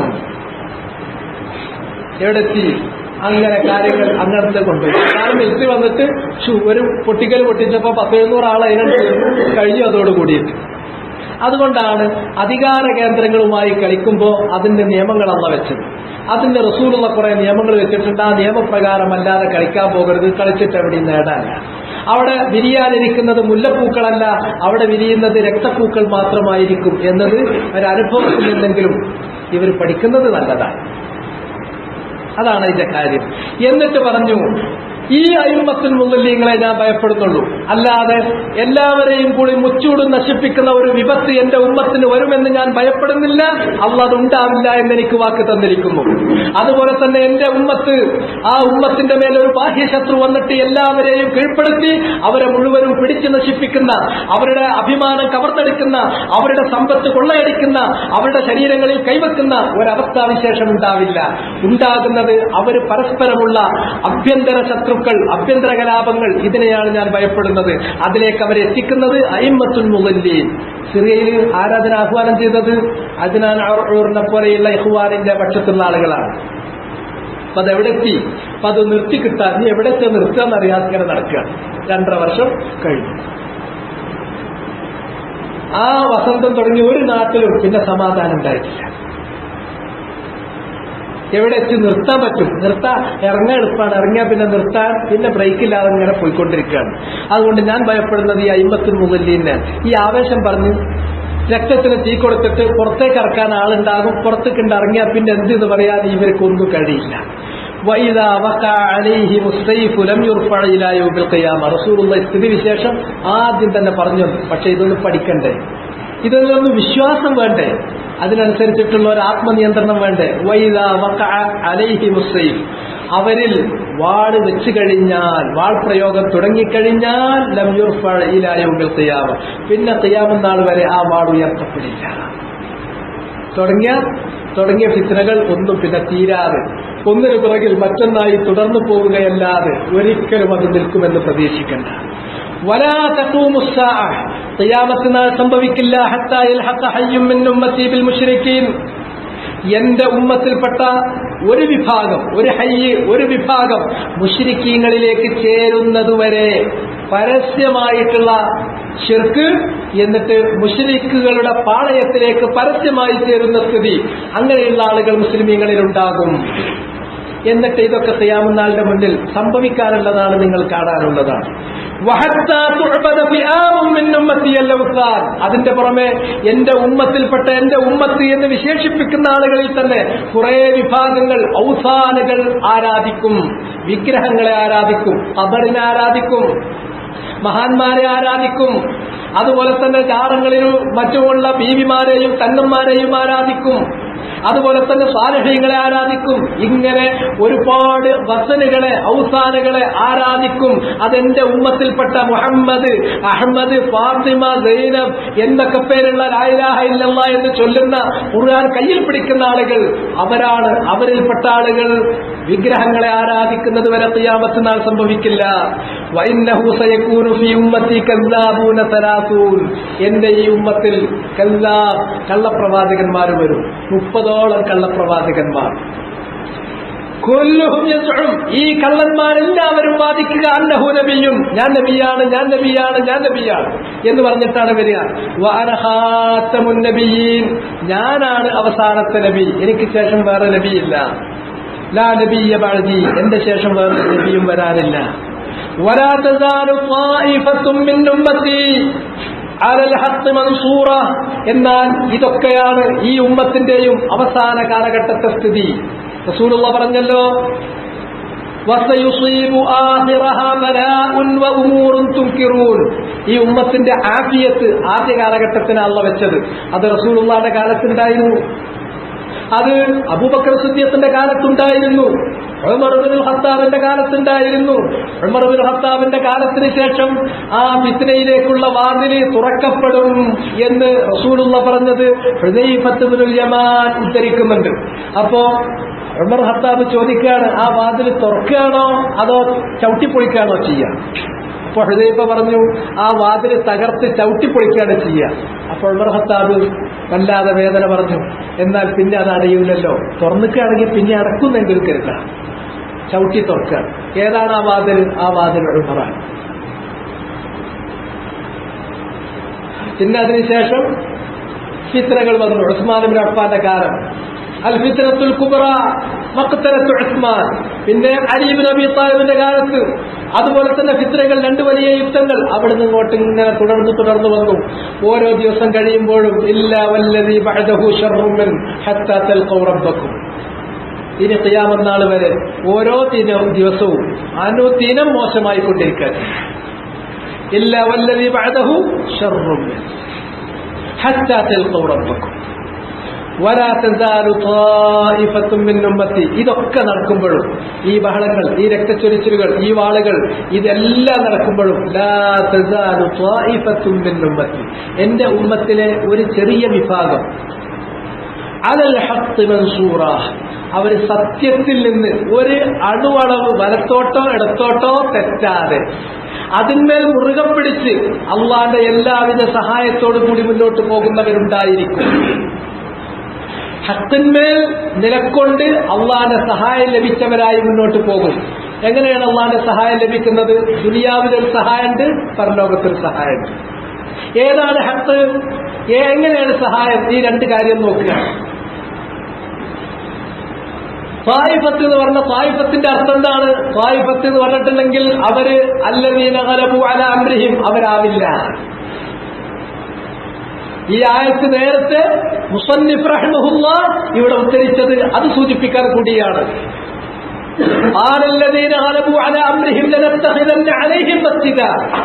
ഇനി ഇവിടുന്ന് അങ്ങോട്ട് വരുമ്പോ അധികാരമുള്ള, ഏറ്റവും വലിയ പെരുമ്പറയടിച്ച് വലിയ വിജയം നടിച്ചു നടക്കുന്ന ആളുകൾ അവർ സത്യത്തിന്റെ കൂടെയല്ല. അവരെപ്പോഴും ലനത്തഖിദന്ന അലൈഹിം മസ്ജിദ, റസൂലുള്ളാഹി ശപിച്ചിട്ടുള്ള പ്രവർത്തനം, അല്ലാഹു സുബ്ഹാനഹു വ തആലയുടെ ശാപം ജൂതക്രൈസ്തവ വിഭാഗങ്ങൾക്ക് വരാൻ കാരണം ഇതാണ് എന്ന് പറഞ്ഞിട്ടുള്ള പ്രവർത്തനം, അഥവാ കുടീരങ്ങളിൽ ദേവാലയങ്ങൾ പണികഴിപ്പിക്കുക, ആരാധനാലയമായി കുടീരങ്ങളെ സ്വീകരിക്കുക എന്നുള്ളതാണ്. അതാണ് അവർ സ്വീകരിക്കുക. എന്നാൽ സത്യത്തിന്റെ ആളുകൾ അവർ ഈ മുകൾ പരപ്പിലുണ്ടാവില്ല. അവര് നേരത്തെ ഞാൻ ഓതി വെച്ച ആയത്തിൽ പറഞ്ഞതുപോലെ സ്വയം അമ്മാമായം സ്വയം കുസുഫില്ലാവും, അത് ഈ പ്രവാഹത്തിന്റെ അടിത്തട്ടിലായിരിക്കും, ഭൂമിയിൽ ചേർന്ന് കിടക്കുകയാണ് ചെയ്യുക. അതുകൊണ്ട് ചെറിയ വിഭാഗമായിരിക്കും. ഓരോ കബീലയിൽ നിന്നും പുറത്തെറിയപ്പെട്ടിട്ടുള്ള ഓരോ വ്യക്തികൾ, ഈ രണ്ട് വ്യക്തികൾ അങ്ങനെയായിരിക്കും. അവര് കുറവാ, അവരാര് കണ്ടാലും തിരിച്ചറിയില്ല. അവരന്യരെ പോലെയായിരിക്കും. അവർക്കൊരു സഹായം ഉണ്ടാവില്ല. അവരൊരു വാതിലിൽ പോയി മുട്ടിയാൽ തുറക്കില്ല. അവരൊരു കാര്യം ചോദിച്ചാൽ അതിന് ഉത്തരം കിട്ടില്ല. അത്രയും നിസ്സഹായരും, അത്രയും അറിയപ്പെടാത്തവരും, അത്രയും അപരിചിതരും, അത്രയും അന്യരുമായിട്ടുള്ള ആളുകൾ. പക്ഷേ അള്ളാന്റെ അടുക്കൽ അവരായിരിക്കും വലിയവർ. അവർ മൻസൂറ, ഹത്തിലായിരിക്കുന്നു. എന്താണ് ഹത്ത്? ഹത്ത് എന്ന് പറഞ്ഞാൽ മാ അന അലൈഹിൽ യൗം വ സ്വഹാബി, ഞാനും എന്റെ സ്വഹാബത്തും ഏതൊരു ദീനിലാണോ ഇന്നുള്ളത് ആ ദീനിനാണ് ഹത്ത് എന്ന് പറയാം. അതിനാണ് ജമാഅത്ത് എന്ന് പറയാം. ആ സത്യത്തിന്റെ ഒപ്പം നിങ്ങൾ നിൽക്കുമ്പോൾ ബാക്കിയുള്ളവരൊക്കെ നിങ്ങളോട് തെറ്റിയാലും ബാക്കിയുള്ളവരുടെ തെറ്റിൽ നിങ്ങൾക്കൊരു പ്രശ്നമല്ല. അപ്പോൾ നീയാണ് ജമാഅത്ത്. ഇബ്നു മസ്ഊദ് പറഞ്ഞതുപോലെ സത്യം നബിയും നബിയുടെ സ്വഹാബത്തും ഏതൊരു ദീനിൽ ഏതൊരു നിലപാടിൽ നിലനിന്നുവോ ആ നിലപാട് നീ മുറുകെ പിടിക്കുക. അതാണ് ഹഖ്, അതാണ് ജമാഅത്ത്. അതിൽ ആരൊക്കെ നിന്നോട് യോജിച്ചുവോ അവരൊക്കെ ഈ ജമാഅത്തിൽപ്പെട്ടു. ഇനി അതിൽ ആര് യോജിച്ചില്ല, എല്ലാവരും ഭിന്നിച്ചാൽ നീ ഒറ്റയല്ല, നീയാണ് ജമാഅത്ത്. ബാക്കിയുള്ളവരൊക്കെ ഈ ജമാഅത്തിൽ നിന്ന് തെറ്റിപ്പോയിട്ടുള്ളവരാണ്. ഇതാണ് ശരി. അപ്പൊ ഹഖ് എന്ന് പറഞ്ഞാൽ മാ അന അലൈഹിൽ യൗം വ സ്വഹാബി മൻസൂറ. ആ ഹഖിൽ അത് വേറെ എന്ത് കൊടുങ്കാറ്റടിച്ചാലും, വേറെ ഏത് കലാപം നടത്തിയാലും, ആരൊക്കെ എന്തൊക്കെ പ്രകോപിപ്പിച്ചാലും, എന്തൊക്കെ പ്രലോഭിപ്പിച്ചാലും ഒരു നിരക്കും മാന അലൈഹിൽ യൗമ വസ്ഹാബി എന്നതിൽ നിന്ന് വ്യതിചലിക്കാതെ പോകുന്നവരാണവർ. അവർ മൻസൂറ, അവർക്ക് അള്ളാന്റെ നുസ്രത്തുണ്ട്, സഹായമുണ്ട്. അള്ളാന്റെ നുസ്രത്ത് രണ്ട് രൂപത്തിലാണ് വരിക. ഒന്ന് ദുനിയാവിൽ, രണ്ടാമത്തേത് ആഖിറത്തിൽ. ദുനിയാവിലുള്ള നുസ്രത്ത് എന്ന് പറഞ്ഞിട്ടുണ്ടെങ്കിൽ അള്ളാഹു അവർക്ക് രക്ഷ നൽകുകയാണ്. ഏതിൽ നിന്ന്? മിന ശുബ്ഹാത്തി വശഹവാത്ത്, ശുബ്ഹാത്തുകളിൽ നിന്നും ശഹവാത്തുകളിൽ നിന്നും അള്ളാഹു അവർക്ക് രക്ഷ കൊടുക്കും. ശുബ്ഹാത്ത് എന്ന് പറഞ്ഞിട്ടുണ്ടെങ്കിൽ പല ജാതി ആശയക്കുഴപ്പങ്ങളും, അത് ശരിയല്ലേ, ഇത് ശരിയല്ലേ, അങ്ങനെ ആയിക്കൂടെ, ഇങ്ങനെ ആയിക്കൂടെ, ഈ ആശയക്കുഴപ്പങ്ങൾ ശുബ്ഹത്ത്, ദീനിൽ നിന്ന് മനുഷ്യനെ തെറ്റിക്കുന്ന ആശയക്കുഴപ്പങ്ങളാണ് ശുബ്ഹത്തുകൾ. ആ ശുബ്ഹത്തുകൾ, അതിൽ നിന്ന് അള്ളാഹുവർക്ക് രക്ഷ കൊടുക്കുന്ന സബബ് എന്താണ്? അത് ബിൽ ഇൽം ഫിദ്ദീൻ വൽ ഫിഖ്ഹ് ഫിദ്ദീൻ, ദീനിലുള്ള പാണ്ഡിത്യം, ദീനിലുള്ള അറിവാണ്. ശുബ്ഹാത്തുകൾക്ക് ഒരൊറ്റ ചികിത്സയുള്ളൂ, വേറെ രണ്ടാമത്തെ വരുന്നില്ല. ശുബ്ഹാത്തുകൾക്കുള്ള ഏകമായ റെമഡി അത് അൽ ഫിഖ്ഹു ഫിദ്ദീൻ, അല്ലാഹുവിന്റെ ശർഅ് ശരിയായ വിധത്തിൽ പഠിക്കുക എന്നുള്ളതാണ്. അത് പഠിച്ചാൽ ശുബ്ഹാത്തുകളിൽ നിന്ന് അള്ളാഹ് രക്ഷ കൊടുക്കും. അപ്പൊ അള്ളാഹ് ദുനിയാവിൽ അവരെ രക്ഷിക്കുമെന്ന് പറഞ്ഞാൽ അവർക്ക് പരീക്ഷണമൊന്നും ഉണ്ടാവില്ല, അല്ലെങ്കിൽ അവരെ എതിരാളികൾ അവരെ മോതക്കടിക്കൂല, അല്ലെങ്കിൽ അവരെ ചീത്ത വിളിക്കൂല എന്നൊന്നുമല്ല ഇതിന്റെ അർത്ഥം. അതൊക്കെ ഈ പരീക്ഷണമാണ്. അതുണ്ട്.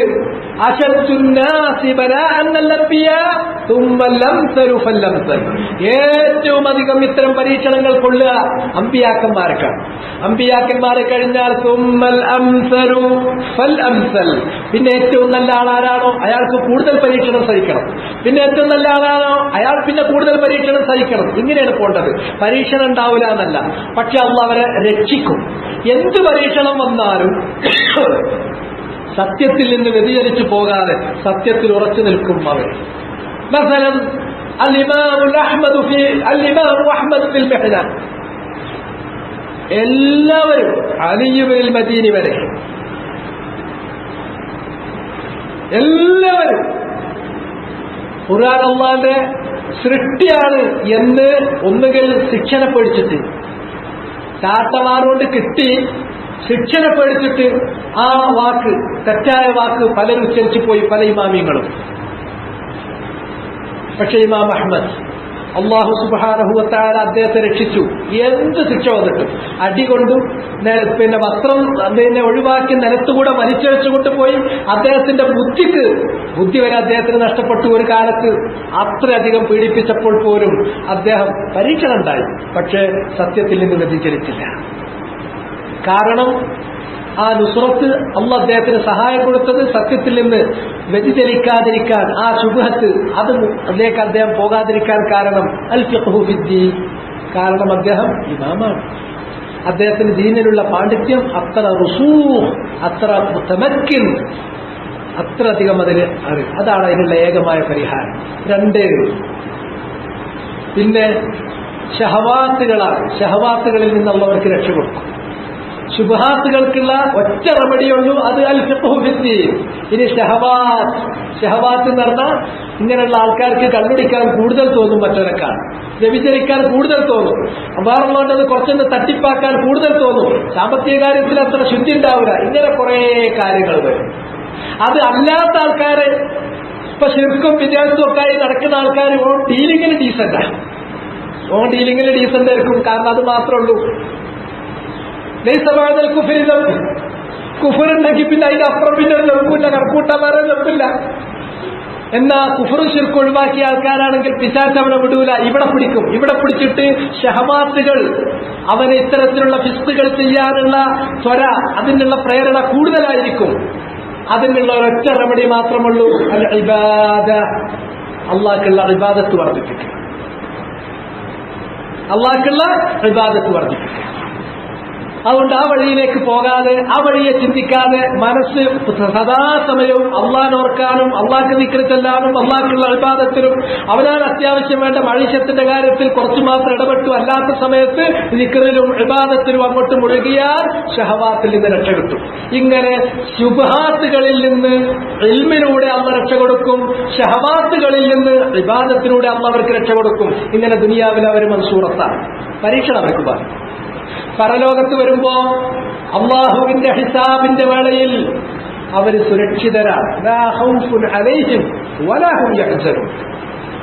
കാരണം അവരെന്ന് പറഞ്ഞാൽ ഇനി എന്തെങ്കിലും ചില്ലറ വീഴ്ചകൾ അവരുടെ അടുക്കൽ വന്നിട്ടുണ്ടെങ്കിൽ, ചില മാസിയത്തുകൾ വരും, ചില ദുരൂപുകൾ അവരിലുണ്ടാകും, അത് അള്ളാഹുവിന്റെ റഹ്മത്ത് അവരെ പിടികൂടും. അതുപോലെ തന്നെ മലായിക്ക, അംബിയ, നബിയുന മുഹമ്മദ് സ്വല്ലല്ലാഹു അലൈഹി വസല്ലം തുടങ്ങിയിട്ടുള്ളവരുടെ ശഫാഅത്ത്, അതിന് ഏറ്റവും തരപ്പെട്ടവർ അവരാണ്. ആ ശഫാഅത്ത് കൊണ്ടോ ആ ശഫാഅത്തില്ലെങ്കിൽ അള്ളാഹുവിന്റെ മറ്റു തരത്തിലുള്ള റഹ്മത്ത് കൊണ്ടോ അവരുടെ മറ്റു കാര്യങ്ങൾ പുറത്തു കൊടുത്തിട്ട് നരകത്തിലേക്ക് പോകേണ്ടി വരാതെ നേരെ സ്വർഗത്തിലേക്ക് പോകും. അങ്ങനെ മൻസൂറത്താണ്.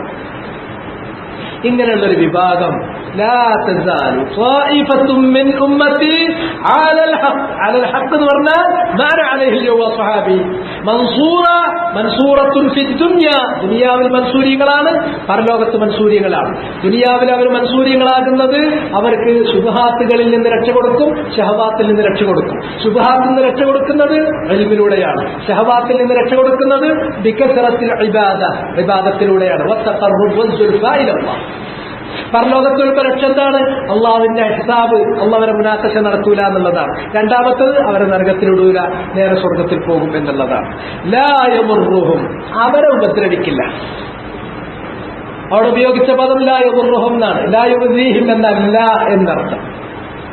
അവരാരും ഒരു വേണ്ടാത്ത നോട്ടം നോക്കൂല, അല്ലെങ്കിൽ അവർക്കെതിരെ ഒരു വാക്കും പറയില്ല, അല്ലെങ്കിൽ അവർക്കെതിരെ ഒരു കല്ലെറിയില്ല, അല്ലെങ്കിൽ അവർക്കെതിരെ പ്രസംഗിക്കൂല, അല്ലെങ്കിൽ അവർക്കെതിരെ എന്തെങ്കിലും ചെയ്യും. ഇതൊന്നുമല്ല. എല്ലാ തെറികളും എല്ലാവിധ പീഡനങ്ങളും മറ്റാരെക്കാളും ഇവരുടെ നേരുണ്ടാകും. പക്ഷെ അതൊക്കെ അങ്ങനെ വരുമ്പോഴും അല്ലാഹു സുബ്ഹാനഹു വ തആല അവരെ രക്ഷപ്പെടുത്തിക്കൊണ്ടു പോകും. ഇതൊക്കെ കേൾക്കുമ്പോ അതിൽ വീണിട്ട് പേടിച്ചിട്ട് ഈ സത്യം കൈവിട്ടു പോകുകയാണെങ്കിൽ അതാണ് ഏറ്റവും വലിയ നോക്കൂ. ഈ സത്യം അവർ കൈവിടില്ല, അവരെ യേശൂല. അവർക്ക് എന്തൊക്കെ തെറി പറഞ്ഞാലും ആ തെറി പറഞ്ഞാൽ അങ്ങനെ പറഞ്ഞോട്ടെ എന്ന് അവർ വെക്കുള്ളൂ. അല്ലെങ്കിൽ രണ്ടെണ്ണം അടിച്ചാൽ തടുക്കാൻ കഴിയുമെങ്കിൽ തടുക്കും, ഇല്ലെങ്കിൽ അത് കൊണ്ടിട്ട് ഹജ്ജിസാബ് നടത്തും. മനസ്സിലായില്ലേ? എന്നിട്ട് വരികയാണെങ്കിൽ അത് തടുക്കാൻ കഴിയുമെങ്കിൽ ധീരമായിട്ട് തന്നെ തടുക്കും. അതിന് തടുക്കാൻ പറ്റാത്ത ഘട്ടാണെങ്കിൽ അത് കൊണ്ടിട്ട് ബാക്കി അള്ളാഹുവോട് പറയും. അടി വരൂലാന്നോ, അല്ലെങ്കിൽ ചീത്ത കേൾക്കൂലാന്നോ, അല്ലെങ്കിൽ പരിഹാസം ഉണ്ടാവില്ല എന്നൊന്നുമില്ല, പരിഹാസം ഉണ്ടാകും. നബി സല്ലല്ലാഹു അലൈഹി വസല്ലമ തന്നെ പരിഹസിച്ചില്ലേ റസൂലുള്ളാഹിനോട് ഉഹദ് യുദ്ധം കഴിഞ്ഞപ്പോൾ ചോദിച്ചു. ഉഹദ് യുദ്ധം കഴിഞ്ഞപ്പോ ഒരു ചോദ്യം, നബിയെ അങ്ങക്ക് ഏറ്റവും പ്രയാസമുണ്ടായ ഘട്ടം എപ്പോഴാണ്? കാരണം ഉഹദ് യുദ്ധത്തിൽ മുൻപല്ല് പൊട്ടി, തലയിൽ വളരെ ആഴത്തിലുള്ള മുറിവുണ്ടായി, അങ്ങനെ ഒരുപാട് പ്രയാസങ്ങളുണ്ടായി. അപ്പൊ അതായിരിക്കും ഏറ്റവും വലിയ പരീക്ഷണം എന്ന റസൂലുള്ളാഹി അതായിരിക്കും പറയാമെന്ന് കരുതിയിട്ടാണ് ചോദ്യം. നബി സല്ലല്ലാഹു അലൈഹി വസല്ലം പറഞ്ഞു, അവസരം ഞാൻ മക്കയിൽ ജീവിച്ചിരിക്കുന്ന കാലത്ത് എന്നെ എല്ലാവരും കളവാക്കി. അപ്പോ ഞാൻ സഖീഫിൽ പോയി നോക്കി, എന്തെങ്കിലും ഒരു സഹായം കിട്ടുമോ നോക്കാൻ വേണ്ടി. സായിഫിൽ താമസിക്കുന്നവരാണ് സഖീഫ് ഗോത്രക്കാർ. സഖീഫ് ഗോത്രത്തിന്റെ തലപ്പത്ത് 3 സഹോദരന്മാരാണ്, അബ്ദുയാലി, ഹബീബ്, മസ്ഊദ്. അവരുടെ അടുക്കൽ പോയിട്ട് അള്ളാഹ് എന്നെ നിയോഗിച്ചയച്ചിട്ടുള്ളതാണ്, ഈ സത്യം മക്കക്കാരെന്തോ മനസ്സിലാക്കണില്ല, ഒരു സ്വീകരിക്കണില്ല, നിങ്ങളൊന്ന് സ്വീകരിക്കണം എന്ന് പറഞ്ഞാൽ അവരത് അംഗീകരിക്കുന്നു കരുതിയാൽ പോയത്. 3 ആളുകളും റസൂലുള്ളാഹി പറഞ്ഞ സത്യം സ്വീകരിച്ചില്ല എന്നല്ല, വളരെ വളരെ ക്രൂരമായ പരിഹാസം നടത്തി. എന്ന് മാത്രമല്ല, തായിഫിലുണ്ടായിരുന്ന പയ്യന്മാരെ റസൂലുള്ളാഹിനെ പരിഹസിക്കുവാനും അതുപോലെ തന്നെ പീഡിപ്പിക്കുവാനും കല്ലെറിയാനും വേണ്ടിയിട്ട് ഏർപ്പാട് ചെയ്തു. അങ്ങനെ റസൂലുള്ളാഹി അവരുടെ ഇറങ്ങി. പിന്നെ വലം അസ്തഫിർ ഇല്ലാ വഅന ഫീ ഖർനി തആല, ഖർനു തആലബിൽ എത്തിയിട്ടാണ് പിന്നെ എനിക്ക് ബോധം വരുന്നത്. ഞാൻ അങ്ങനെ പോവുക. തായിഫ് ഖർനു തആലബും തമ്മിൽ 300 കിലോമീറ്റർ ദൂരമുണ്ട്, അത് മനസ്സിലാക്കണം. ആ ഒരു പോക്ക് ശരിക്ക് ലം അസ്തഫിഖെന്ന റസൂലുള്ള പറഞ്ഞത്, എനിക്ക് പിന്നെ ബോധം തന്നെ വന്നില്ല. ഞാൻ തർമുത്താലിബിലെത്തിയിട്ടാ പിന്നെ ശരിക്കും എനിക്ക് എന്റെ ശരിയായ ബോധം തിരിച്ചു കിട്ടണം. അപ്പണ്ട് മലക്ക് ജിബ്രീൽ അലൈഹിസ്സലാം എന്നോട് പറയുന്നു, അള്ളാഹു താങ്കളെ സഹായിക്കാൻ വേണ്ടി മലക്കുൽ ജിബാലിനെ ഇത് അയച്ചിട്ടുണ്ട്. അങ്ങനെ മലക്കുൽ ജിബാൽ പറഞ്ഞു, മുഹമ്മദ് നീ എന്ത് പറഞ്ഞാലും അത് നിറവേറ്റാൻ അള്ളാഹ് എന്നോട് പറഞ്ഞിട്ടുണ്ട്, ഞാനത് ഒരുക്കി വന്നതാണ്. നീ പറയുകയാണെങ്കിൽ ഈ മലകൾ അക്ഷബൈൻ, ഈ രണ്ട് മലകളും കൂടിയിട്ട് ഒറ്റടിയിൽ അവരെ കൂട്ടി നടപ്പിക്കാം, ഒന്നിച്ചെന്ന് സല്ലല്ലാഹു അലൈഹി വസല്ലം പറഞ്ഞു, ഇല്ല, اللهم اغفر لقومي فإنهم لا يعلمون عسى الله أن يخرج من أصلابهم أقواما يعبدون الله وحده لا يشركون به شيئا. അള്ളാഹുവേ, എന്റെ കൗമിനെ അവരറിയാത്തത് കൊണ്ട് എന്നെ പരിഹസിച്ചതാണ്. ആ പരിഹാസമാണ് എന്റെ ജീവിതത്തിലെ ഏറ്റവും വേദനിക്കുന്ന അനുഭവം. ഞാൻ അവരെ നശിപ്പിക്കാനല്ല പറഞ്ഞത്, അള്ളാഹുവേ നീ അവരോട് പൊറുക്കണം, അവരറിയാത്തത് കൊണ്ട് ചെയ്തതാണ്. അവരെന്നെ കളവാക്കിയാൽ അവരുടെ മുതുകിൽ മുവഹ്ഹിദീങ്ങൾ കിടപ്പുണ്ട്. അവരുടെ മുതുകിൽ നിന്ന് അല്ലാഹു സുബ്ഹാനഹു വ തആല തലമുറകളെ പുറത്തു കൊണ്ടുവരും. അഖ്വാമൻ യഅ്ബുദൂന അല്ലാഹ വഹദ ലാ യുശ്രികൂന ബിഹി ശൈഅ. അന്ന് അവരെന്നെ പരിഹസിച്ചപ്പോൾ, ഈ പരിഹാസം കളവാക്കലും പരിഹാസവുമാണ് ദീൻ പ്രബോധനം ചെയ്യുന്ന ഒരാളെ സംബന്ധിച്ചിടത്തോളം തല്ല് അടിയൊന്നുമല്ല, തല്ലും അടിയൊന്നും ഒന്നുമല്ല. മുഹമ്മദ് നബി അതാ പറഞ്ഞത്, വലം അസ്തഫിർ ഇല്ലാ വഅന ഫീ ഖർനി തആൻ. അതൊക്കെ മുഹമ്മദ് നബിക്കുണ്ട്. അപ്പൊ അതൊക്കെ ഉണ്ടെങ്കിലും ഈ പരിഹാസം ഞാനിക്കുന്നൊന്നും ആവില്ല. ഈ വെറുതെ പരിഹാസം അവനാണ് അഞ്ചാണ്ട പടി എപ്പാട് കരി കുത്തിരിക്കരുത്, അങ്ങനത്തെ ഒരു പരിപാടി ലായതോ, അത് അവരെ യേശൂല. മൻ ഖദലഹും വലാ മൻ ഖാലഫഹും. മുഹദ്ദിനീങ്ങളും മുഖാലിഫീങ്ങളും രണ്ടും അവരെ യേശൂല. അത് രണ്ട് തരം ശത്രുക്കളാണ്. മുഖാലിഫ് ബാഹ്യ ശത്രുവാണ്, മുഹദ്ദിൽ ഉള്ളിലുള്ളവനാണ്. അതിലേറ്റവും അപകടം വരുത്തുന്നവൻ, ഏറ്റവും പ്രയാസം വരുത്തുന്നവൻ മുഹദ്ദിലാണ്.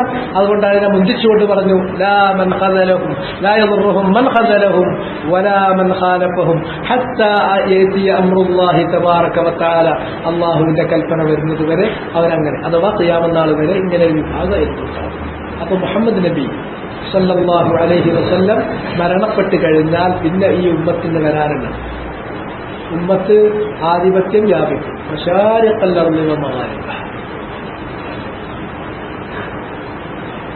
എനിക്ക് ഉഴസീത്തുൽ കൻസൈനിൽ അഹ്മർ വൽ അബിയദ് രണ്ട് മുസ്ലിംമാരുടെ ഉമ്മത്തിന് കിട്ടിയിട്ടുണ്ട്.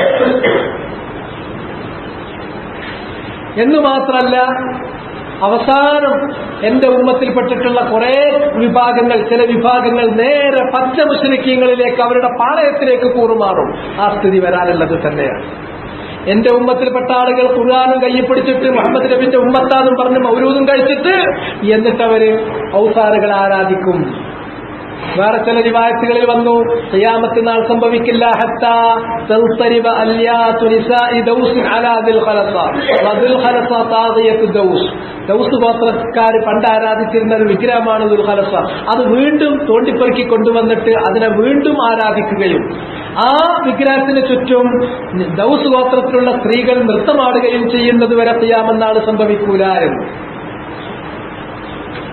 അങ്ങനെ ഇന്ന് വേറെ കുറെ ആൾക്കാർ ഉള്ളിൽ നിന്നിട്ട് അവര് വേറെ വസനകളെ, പലതരം വസനകളെ, ഔലിയാക്കന്മാരെ, അതുപോലെ സാലിഹീങ്ങളെ, അതുപോലെ ബീവിമാരെ, അതുപോലെ തങ്ങന്മാരെ പലരെയും അവർ ആരാധിക്കും. അള്ളാഹ്ക്ക് പുറമെ പലതിനെയും ആരാധിക്കും. ഫിആമും മിൻ ഉമ്മത്തി, എന്റെ ഉമ്മത്തിൽപ്പെട്ടിട്ടുള്ള കുറെ ഫിആമുകൾ, കുറെ വിഭാഗങ്ങൾ. ഇനി ആരാണ് മുഖദ്ദിലുകൾ, ആരാണ് മുഖാലിഫുകൾ?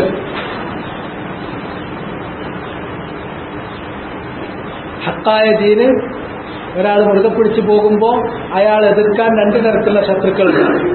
അത് ഒരു വിഭാഗമാണ് മുഖാലിഫ് വ അംറുഹും ഹയ്യിൻ, രണ്ടാമത്തെ വിഭാഗമാണ് മുഖദ്ദിൽ വഹും അശദ്. വലിൽ കലാമി ബഖിയ്യ إن شاء الله تبارك وتعالى. وأسأل الله العظيم رب العرش الكريم أن يتولانا جميعا في الدنيا والآخرة إنه على كل شيء قدير. سبحانك اللهم وبحمدك أشهد أن لا إله إلا أنت أستغفرك وأتوب إليك.